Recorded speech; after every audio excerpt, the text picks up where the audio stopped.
नमस्कार सम्पूर्ण विद्यार्थी भाइ बहिनीहरूलाई मेरो युट्युब च्यानलमा स्वागत छ। आज हामी बीएससी थर्ड इयर अन्तर्गत म्याथमेटिकल फिजिक्स भन्ने च्याप्टरको पार्शियल डिफरेन्शियल इक्वेसन भन्ने च्याप्टर डिस्कसन गर्नेछौँ। आज हामी पार्शियल डिफरेन्शियल इक्वेसनमा भएको एउटा क्वेसनलाई सल्भ गर्नेछौँ। यस्तो खालको क्वेसन हामीलाई एक्जाममा पनि सोधिएको छ। एकजना भाइले रिक्वेस्ट गर्नुभएको थियो यस्तो खालको पनि गरिदिँदा बेटर हुन्थ्यो भनेर, त्यसकारणले मैले एउटा क्वेसन तपाईहरु माझ लिएर आएको छु। एउटा क्वेसन यस्तो किसिमको रहेको छ, तपाईहरु यहाँनिर देख्न सक्नुहुन्छ। यो चाहिँ हाम्रो क्वेसन हो है, यो चाहिँ हाम्रो क्वेसन हो। Find out the permanent temperature within a solid sphere of radius unity. एउटा 1 रेडियस भएको, युनिटी भन्नाले 1 रेडियस भएको एउटा कुनै सोलिड स्फियर छ। स्फियर भने बुझ्नुहुन्छ, सोलिड भनेको पुरै म्याटरले भरिएको कुनै सोलिड स्फियर छ जसको when 1/2 of the surface of sphere is kept at constant temperature 0 degree centigrade, त्यो स्फियरको 1/2 अर्थात् आधा हाफ भने त बुझ्नुहुन्छ नि हैन। कुनै स्फियरको 1/2 चाहिँ 0 डिग्री सेन्टिग्रेड छ, 1/2 र अर्को हाफ चाहिँ 1 डिग्री सेन्टिग्रेडमा दिएको छ। र अब यसलाई हामीले सल्भ गर्नु पर्यो। अब यहाँदेखि चाहिँ मैले सोलुसन भनेर कन्सिडर गरेको छु। एउटा मैले पहिला त यसलाई एउटा सोलिड स्फियर भनेर ड्र गरे। सोलिड स्फियर तपाईले यसो यो रेड कलरले लेखेको छ। अब यसमा हाम्रो दुईटा हाफ बनाउनलाई मैले यहाँनिर एउटा यो ब्लू कलरले लाइन ड्र गर्दिए। भनेको मतलब अब यो 3 डाइमेन्सनल कुरा हो नि त। स्फियर भने 3 डाइमेन्सन हो, त्यसलाई मैले 2 डाइमेन्सनमा बनाउँदाखेरि त यस्तै देखिने हो। भनेको यो ब्लू कलरले जुन मैले रेखा देखाएको छु, यो भन्दा राइटतिरको एउटा हाफ हो। यो भन्दा राइट ह्यान्ड साइडको जुन यो हाफ छ नि, यहाँदेखि यहाँसम्मको यो पार्टवाला एउटा 1/2 भनेर भन्यौं, र अर्को हाफ भने यतापट्टिको यो π/2 देखि लिएर यहाँसम्मको चाहिँ अर्को हाफ भनेर हामीले कन्सिडर गर्यौं है। अब यसको लागि चाहिँ हामीले के मान्यौं त भन्दा, यहाँनिर चाहिँ मैले यो रिजन लिएन किनभने यहाँ पनि हुनलाई चाहिँ टेम्परेचर 1 हो हैन। एउटा हाफमा 1 डिग्री भनेको छ, मैले यो हाफमा चाहिँ 1 डिग्री सेन्टिग्रेड टेम्परेचर छ र यो हाफमा चाहिँ 0 डिग्री सेन्टिग्रेड टेम्परेचर छ भनेर सपोज गरे। यसको लागि अब न्युमेरिकलमा हामीले सल्भ गर्न सजिलो होला भनेर मैले के सपोज गरे त भन्दा, यो किनभने यहाँदेखिकै नलिएर यहाँदेखि यहाँसम्मको रिजनमा त आखिर टेम्परेचर 1 हो। अब यहाँनिर हाम्रो टेम्परेचर डिस्ट्रिब्युसन भनेको कुनै एउटा फंक्सनले रिप्रेजेन्ट गर्नुपर्छ। हामीले त्यसलाई टेम्परेचर डिस्ट्रिब्युसनलाई चाहिँ साईले रिप्रेजेन्टेसन गर्यौं। साई भनेको चाहिँ तपाईहरुको 0 मान्यौं हामीले। यो 0 कहाँदेखि कहाँ त भन्दा π/2 देखि हुनलाई चाहिँ यहीसम्मलाई 0 हो, तर बाउन्ड्री कन्डिसन अलिकति हामीलाई क्याल्कुलेसन गर्न सजिलो होला भनेर तपाईले बुकबाट पनि हेर्न सक्नुहुन्छ। π/2 देखि लिएर पाइसम्म लिँदा सजिलो हुन्छ है। त्यसकारणले साई इज इक्वल टु 0 भनेको, साई भनेको यहाँनिरको लागि टेम्परेचर हो। Temperature distribution is equal to 0 कसको लागि त, जहाँ चाहिँ थीटाको भ्यालु π/2 देखि लिएर पाइसम्म छ र यहाँ चाहिँ 0 डिग्री छ। र यदि थीटाको भ्यालु 0 बाट π/2 सम्म पुग्यो, 0 देखि π/2 भयो भने त्यहाँ चाहिँ तपाईको टेम्परेचर डिस्ट्रिब्युसन चाहिँ कति रहेछ, युनिटी के अरे 1 छ, 1 डिग्री सेन्टिग्रेड छ भनेर भनेको छ। त्यसकारणले साई इक्वल टु 1 कसको लागि त, थीटाको भ्यालु चाहिँ 0 देखि π/2 सम्म जाँदाखेरि भनेर हामीले डिस्कसन गर्यौं। ओके, अब त्यसो हो भने हामीलाई हिट इक्वेसन भनेर थाहा छ, किनभने यहाँ चाहिँ अब टेम्परेचरको कुरा आयो, पक्कै पनि यो हिट इक्वेसन हो। तपाईलाई थाहा छ nabla square psi is equal to 1/सिग्मा del psi by del T लेख्न सक्नुहुन्छ।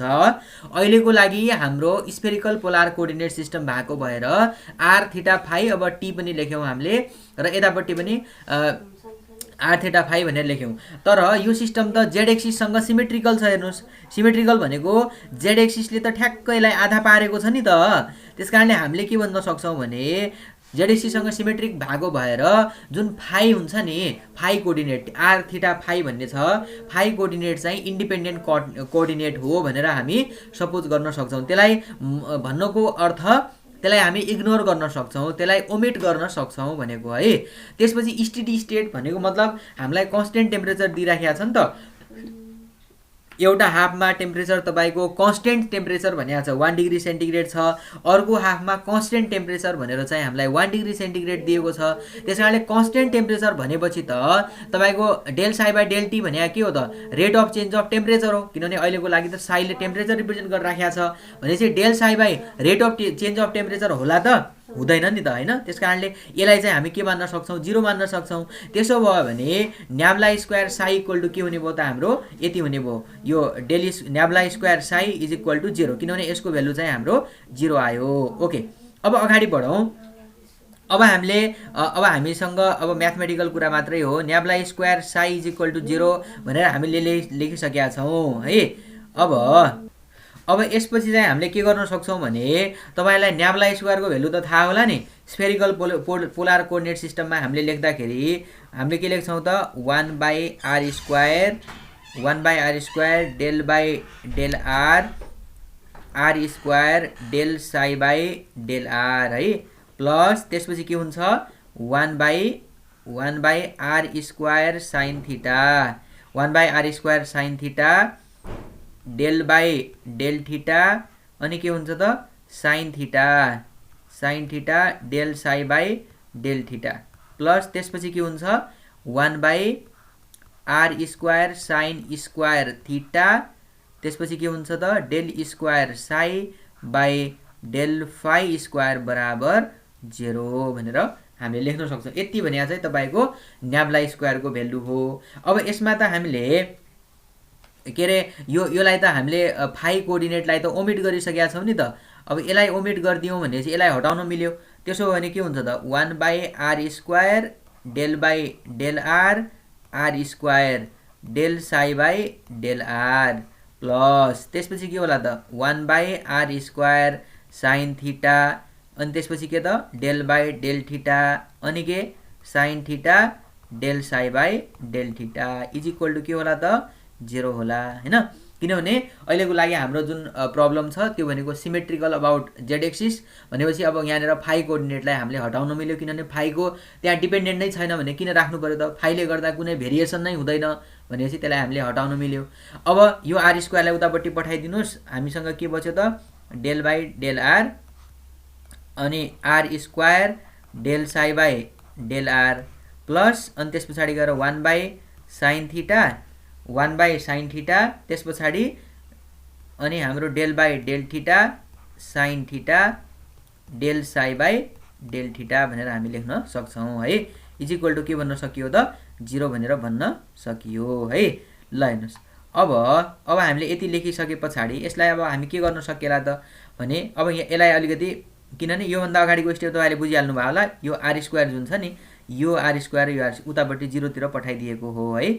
ल हेर्नुहोस्, अब यस पछाडि चाहिँ हामीले यो आर स्क्वायर जुन छ यसलाई हामीले यसो लेख्न सक्छौँ नि। अब के अरे प्रोडक्ट रुल लगाउन सक्छौँ। के होला त हाम्रो और आर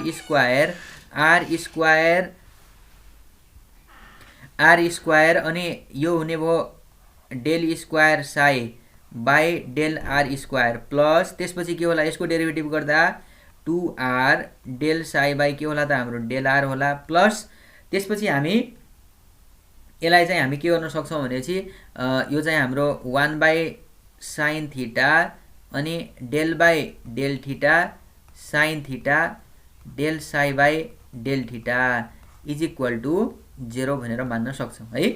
ल हेर्नुहोस्, अब जुन यो इक्वेसन छ नि यो भने चाहिँ अब यसको सोलुसन तपाईले यो प्रब्लममा चाहिँ डाइरेक्ट लेख्नै पर्छ, किनभने यसलाई सल्भ गरेको त यो ल्याप्लास इक्वेसनको solution in spherical polar coordinate सिस्टममा तपाईले भेट्नुहुन्छ क्या यस्तो खालको इक्वेसनलाई चाहिँ। किनभने यो भने त ल्याप्लास इक्वेसन जस्तै त भयो नि। ल्याप्लास इक्वेसनको सोलुसन स्फेरिकल पोलार कोअर्डिनेट सिस्टममा कति हुन्छ भनेर त्यहाँ चाहिँ गरिएको होला, त्यहाँ हेर्न सक्नुहुन्छ। मेरो पनि प्रिभियसली अगाडि भिडियोमा होला कतै न कतै, र अथवा बुकबाट हेर्नु होला। अब यसको सोलुसन यहाँनिर चाहिँ हामी डाइरेक्ट लेख्छौँ है।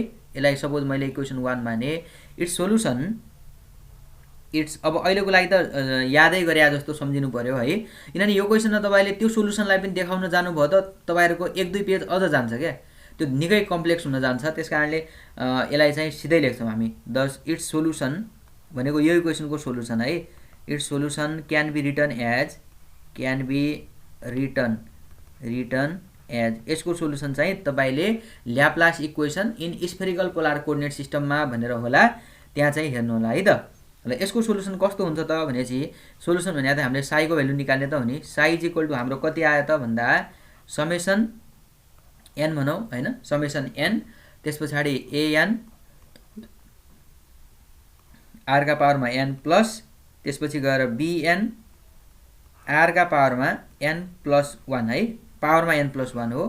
अनि ब्र्याकेट लगाएर त्यस पछाडि हामी के लेख्न सक्छौँ त pn अफ cos थीटा भनेर हामी लेख्न सक्छौँ। यसको सोलुसन चाहिँ हामीले डाइरेक्टली यो भनेर लेख्ने हो है त। कुरा बुझ्नुभयो नि, यति भनेर हामी लेख्न सक्छौँ, जसमा n को value n range from 0 to infinity भन्ने खालको हो। तपाईँ यसलाई लेख्नुपर्छ भन्ने केही भएन, n समेसन n मात्रै लेख्दा पनि भइहाल्छ। अब हेर्नुहोस्, अब यति कुरा लेखिसके पछाडि अब हामीले सेन्टरमा जस्तै एट सेन्टर हैन, जस्तो कि एट सेन्टर, अब हामीले सेन्टरमा त्यो जुन स्फेरिकल अहिले हामीले जो सोलिड स्फियर कन्सिडर गरिराखेका छौँ त्यसको सेन्टर भने त at centre r equal to के हुन्छ त 0 हुन्छ। अब आर इक्वल टु 0 हुने बित्तिकै त समथिङ अपन 0 भने त इन्फिनिटी हुन्छ। हेर्नुहोस्, भनेको मतलब साई इक्वल टु के देखियो त इन्फिनिटी देखियो हैन। At centre psi equal to r equal to 0 which this imply that psi is equal to infinity हैन, which is not possible, which is not possible हैन, व्हिच इज नट पोसिबल, त्यस्तो त हुन सक्दैन।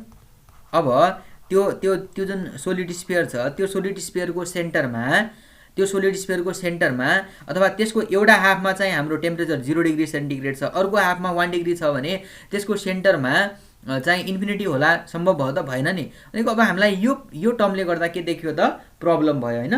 सो अब हामीले के भनिदिन्छौँ भने यसो नहुन सक्ने भयो, यो कन्डिसन मिलेन, so bn is equal to 0 भनेर हामीले मानिदिने, किनभने यो टर्म नभए त त्यस्तो समस्या आइपर्दैन नि हैन। So bn equal to 0, therefore अब हामी साई बार आर के लिन सक्छौँ त भनेपछि समेसन n अनि त्यस पछाडि गएर an r का पावरमा n त्यस पछाडि गएर pn अफ cos थीटा भनेर यसरी हामीले इक्वेसन, सपोज यसलाई मैले इक्वेसन 2 भनेर माने, यो चाहिँ हामीलाई सोलुसन हो। अब यसैलाई हामी अलिकति सल्भ गर्दै गर्दै गर्दै गर्दै हामीले अगाडि बढ्नुपर्ने हो है त। ल हेर्नुहोस्, अब यो चाहिँ हो तपाईको मेन चाहिँ।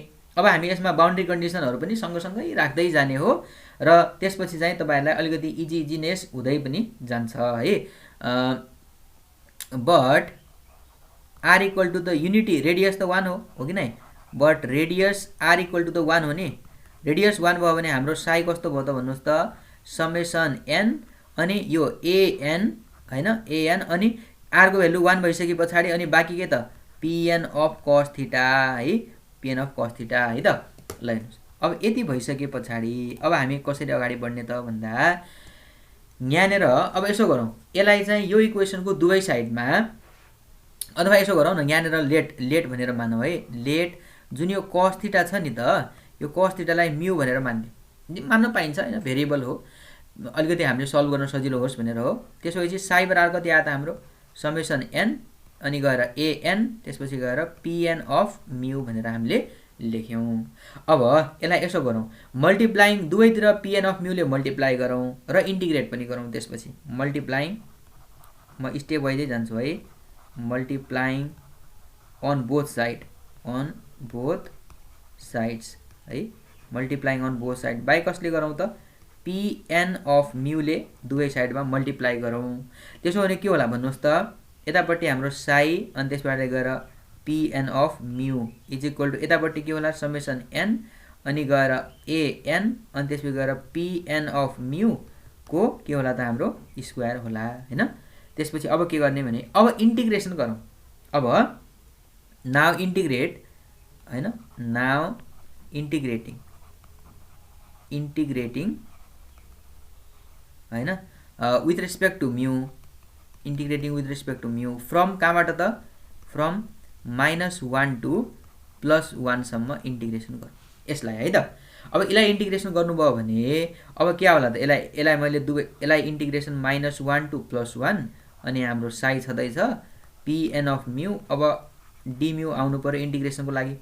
अब यहाँनिर यसलाई इन्टिग्रेसन राख्दाखेरि समेसनलाई हटाइदिए पनि हुन्छ हैन, किनभने यसभित्र आइहाल्यो समेसनको कुरा पनि।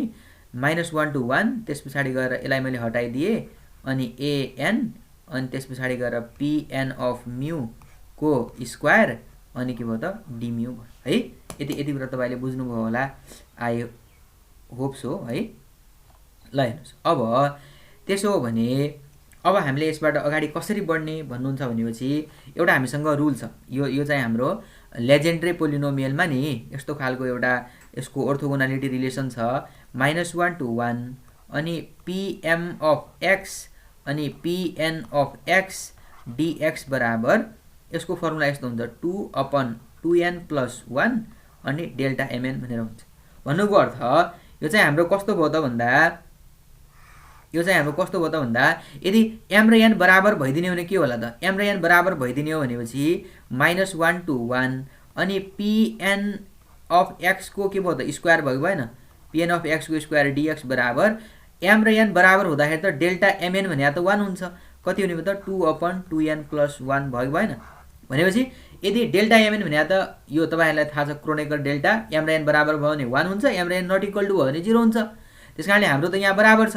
त्यसो हो भने अब हामी के लेख्न सक्छौं त यहाँ भन्दा हाम्रो लेफ्ट ह्यान्ड साइड यस्तो छ -1 to 1 अनि यहाँनेर साइड त्यसपछि pn of mu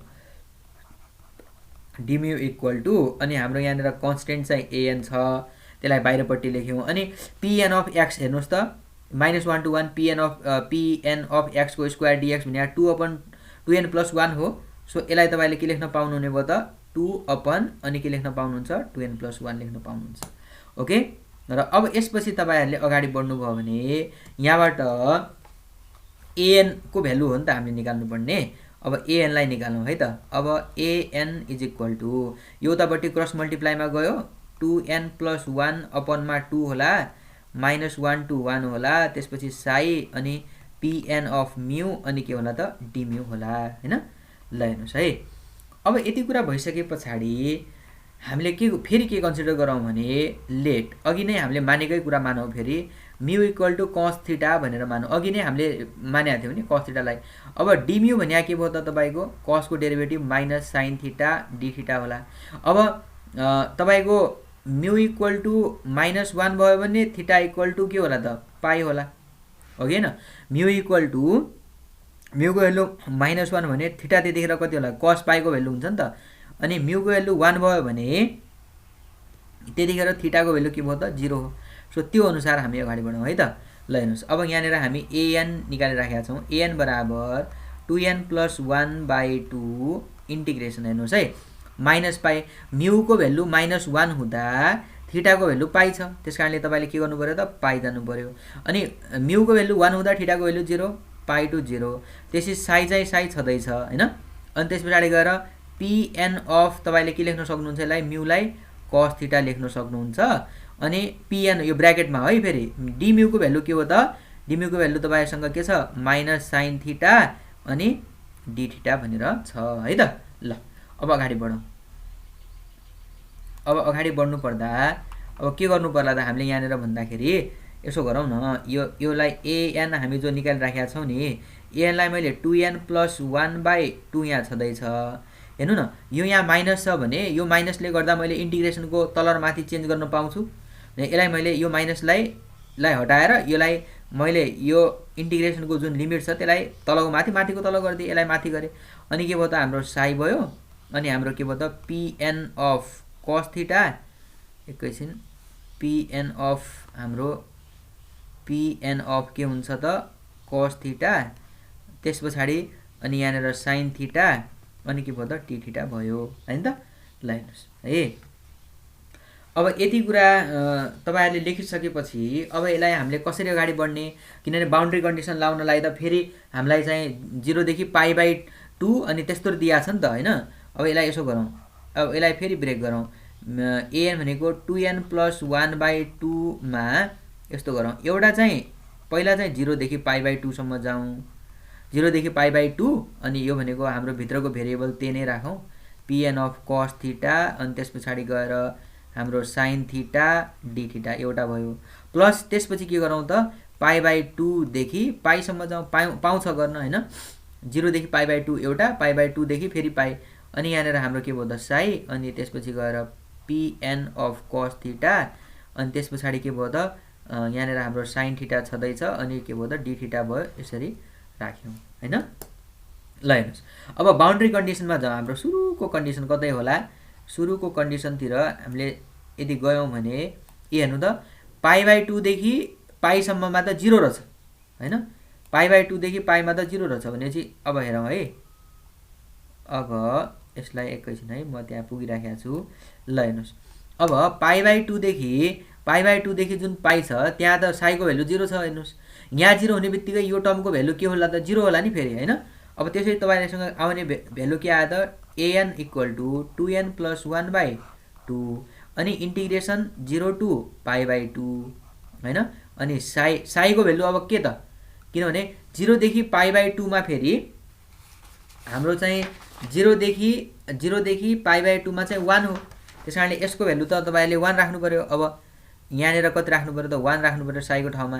अनि हाम्रो के हो त pn of cos थीटा, त्यस पछाडि गएर अनि फेरि हाम्रो sin थीटा अनि d थीटा। तर यसको भेल्यु त तपाईँको साई त 0 हुने बित्तिकै के भयो त 0 भयो।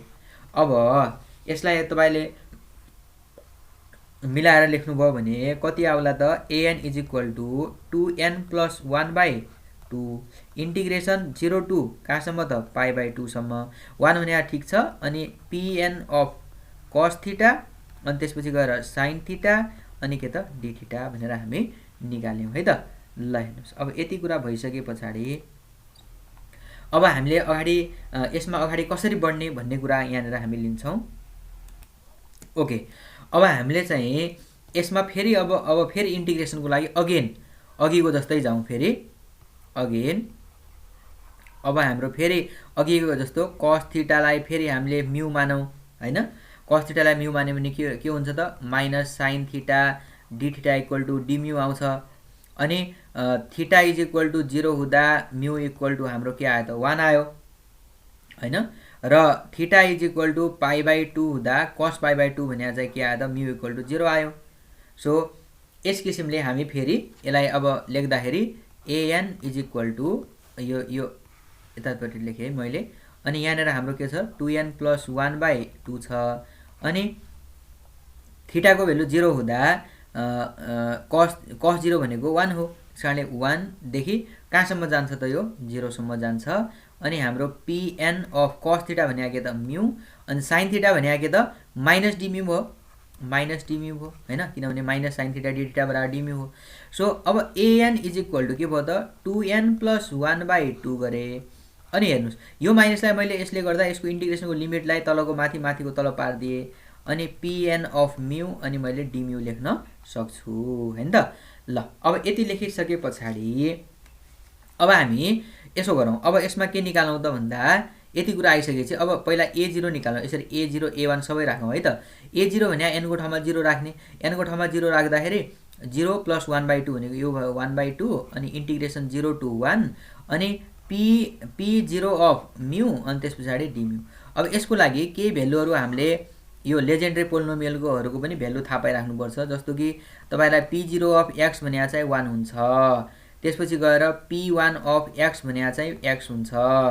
अनि p2 of x भनेको चाहिँ 3x² - 1/2 हुन्छ हैन।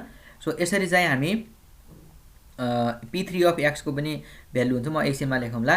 ओके, र यसबाट तपाईले अब के हुने भयो त 1/2 हेर्नुस् है। हामी a0 को भेल्यु 1/2 अनि 0 देखि 1 सम्म। अनि p0 भने त 1 हो हैन। p0 of म्यू भन्नुस् या x जे भने पनि 1 हो। अनि 1 * d म्यू भने d म्यू हो। सो d म्यू लाई हामीले इन्टिग्रेसन गर्दाखेरि a0 = कति आयो त 1/2 आयो हैन। यसरी चाहिँ a0 को भेल्यु हामी लेख्न सक्छौं। ओके, अब हामी के गरौँ। अब हामीलाई चाहिने मान के को छ त a1 को छ। हेर्नुस् अब a1 को लागि पनि यस्तै तरिकाले जाने हो। अब a1 भन्नाले अघिकै फर्मुलामा 2n + 1 छ हैन। 2 * 1 हेर्नु त यतापट्टि n को ठाउँमा 2 * 1 + 1 भनेको 3/2 हुने भयो हैन। के हुने भयो त यहाँनिर 3/2 हुने भयो। अनि इन्टिग्रेसन गर्नु पर्यो। कहाँदेखि कहाँसम्म जानु पर्यो त हामीले 0 to 1 सम्म जानु पर्यो। 0 to 1 सम्म जानु पर्यो र 0 to 1 सम्म गइसकेपछि pn भनेको छ। अब अहिलेको लागि के हुने भयो त हाम्रो p1 of म्यू अनि d म्यू हुने भयो। हेर्नुस् अब 3/2 हेर्नुस् है 0 to 1। अब p1 भनेको चाहिँ कति हो त x हो। x भन्दा पनि अहिलेको लागि त म्यू हुने भयो नि त हैन। अहिलेको लागि त म्यू हुने भयो किनभने भेरिएबल हाम्रो म्यू छ। म्यू इन्टु d म्यू गर्यो भने 3/2 यो त के भयो त हाम्रो μ²/2 भएन। अब यसमा तपाईले इन्टिग्रेसनको लिमिट 0 to 1 राख्नुभयो भने कति आउला त 3/2 अनि माथिबाट 1/2 आयो। कति आयो त हाम्रो यसलाई खोल्यौँ भने 3/4 आयो नि त 3/4 आयो यसको भ्यालु चाहिँ a1 को भ्यालु 3/4 आयो हैन र अब यसरी नै तपाईहरु a2 मजाले निकाल्न सक्नुहुन्छ नि हैन a2 भने के होला त 2n + 1 2 to the 4 + 1 भनेको 5/2 0 to 1 त्यसै गरेर p2 of mu अनि के हो त d mu हो सो यसरी फेरि p2 of mu को भ्यालु चाहिँ यहाँनेर हाम्रो यो वाला भ्यालु छ 3x² - 1/2 भनेपछि कति हुने भयो त 5/2 0 to 1 3 mu² - 1/2 d mu गर्नुस् हैन यस्तो हो नि त 3x² मा ओके अब यसलाई चाहिँ तपाईहरुले इफ यु सल्भ इट तपाईहरुको भ्यालु चाहिँ यहाँनेर हाम्रो एक्ज्याक्टली कति आउँदो रहेछ भन्दाखेरि यसको भ्यालु चाहिँ आउँछ 0 a2 को भ्यालु 0 आउँछ है ल हेर्नुस् र त्यसैगरी अब तपाईहरुले a3 पनि त निकाल्न सक्नुहुन्छ नि हैन यसैगरी तपाईहरुले a3 निकाल्नु पर्यो भने अब यसको लागि p3 को भ्यालु म यतापट्टि बरु साइडमा लेखिदिन्छु हाम्रो p3 भन्या चाहिँ p3 of x भन्या चाहिँ हुन्छ 5x³ - 3x/2 हुन्छ है यो p3 को मान अब यहाँबाट चाहिँ तपाईहरुले सल्भ गर्नुभयो भने यस्तै तरिकाले जादै जानुभयो भने -7/16 भनेर आउँछ है ल हेर्नुस् अब यति भइसकेपछि त अब हाम्रो now we can write the solution अब हामीसँग एउटा सोलुसन हाम्रो साई बराबर के छ भन्दाखेरि कति नम्बर इक्वेसनमा हामीले राखेका थियौं त्यसलाई 1 मा हो कि 2 मा हो कतिमा राखेका थियौं एकछिन हेरिहालौं त्यहाँनेर हाम्रो के छ भन्दा जस्तो कि यहाँनेर ई हेर्नुस् यो भन्दा नि अगाडिको अझै जनरल हो यो वाला इक्वेसन यो हो नि त हाम्रो जनरल सोलुसन त हैन an अनि r का पावरमा n अनि pn of cos θ भनेर छ हैन त हो त यसैलाई अब हामीले यही इक्वेसन 2 बाट लेख्ने हो फ्रम इक्वेसन 2 है फ्रम इक्वेसन 2 बाट हामीले अगाडि बढ्नु पर्यो हेर्नुस् अब यसबाट हामीले अगाडिपट्टि लेख्नु पर्यो भने समेसन n हैन n range from 0 to infinity हो n range from 0 to infinity अनि हाम्रो an अनि r का पावरमा n त्यसपछि गएर त के त हाम्रो pn of के त cos θ भनेर यो चाहिँ हाम्रो एक्सप्रेसन हो नि त जनरल एक्सप्रेसन अब यसलाई खोलौं त ल साई बराबर अब हाम्रो n को भ्यालु राख्दै जाउँ पहिले 0 अनि 1 राख्दै जाउँ त n को भ्यालु 0 राखौं a0 r का पावरमा 0 भने 1 अनि p0 of cos θ plus a1 अनि r का पावरमा 1 अनि p1 of cos θ प्लस त्यसपछि गएर a2 अनि r² त्यसपछि गएर p2 of cos θ हैन त त्यसपछि गएर के गर्नु पर्यो फेरि a3 अनि r का पावर 3 अनि p3 of के गर्नु पर्यो cos θ गरेर तपाईहरुले डट डट डट गरेर यसै लेख्नुहुन्छ हैन अब यसबाट साई इक्वल टु के लेख्न पाइयो त हाम्रो भन्दा a0 को भ्यालु हामीले निकालेका छौं 1/2 अनि हाम्रो के भयो त p0 of cos θ अब cos θ मिलाएर लेख्दा पनि हुन्छ यतिकै छोड्दा पनि भयो a1 भने हाम्रो कति आछ 3/4 आछ अनि r अनि त्यसपछि p1 of cos θ को मान त हामी सहज तरिकाले लेख्न सक्छौं a2 भन्या चाहिँ हाम्रो छैन 0 छ माइनस अनि a3 को भ्यालु माइनसमा आको छ 7/16 अनि r को क्यूब अनि के भयो त p3 of cos θ भनेर लेख्यौं हैन यसलाई 0 लाई छोड्दिएर simply p psi equal to 1/2 p0 of cos θ को भ्यालु p0 of cos θ लेख्दा पनि हुन्छ नभए यसलाई यतिकै छोड्दिए पनि भइहाल्छ के छैन p1 of अघि हामीले निकालेका छौं द p1 of x को फर्मुला लगाए जस्तै त्यसलाई पनि गर्दै जाने हो x³ अनि r³ p3 of cos θ भनेर हामीले लेख्यौं यसरी डट डट डट अरु पनि टर्महरु हामी यसरी यसलाई लेख्दै जान सक्छौं र यही नै हाम्रो के हो त which is the required solution है यही नै which is the required solution यही नै हामीलाई चाहिएको सोलुसन चाहिँ यही हो यसमा चाहिँ यसरी अगाडि बढ्नु होला है त यो जुन एक्सप्रेसन छ this expression is the required solution है र okay thank you very much अहिलेसम्म तपाईहरुले मेरो भिडियो हेर्दिनु भएकोमा तपाईलाई के कन्फ्युजनको विषय छ भने प्लिज सोध्नु होला र अझै पनि कुन टपिक तपाईहरुले अलिकति क्वेशन्सहरु भयो भने त्यस्तो तपाईहरुले सेन्ड गर्न सक्नुहुन्छ तपाईहरुको के फिडब्याक छ भने कृपया फिडब्याक पनि दिनु होला तपाईहरुले मेरो च्यानललाई सब्स्क्राइब गर्नु भएको छैन भने प्लिज सब्स्क्राइब पनि गरिदिनु होला थ्यांक यू भेरी मच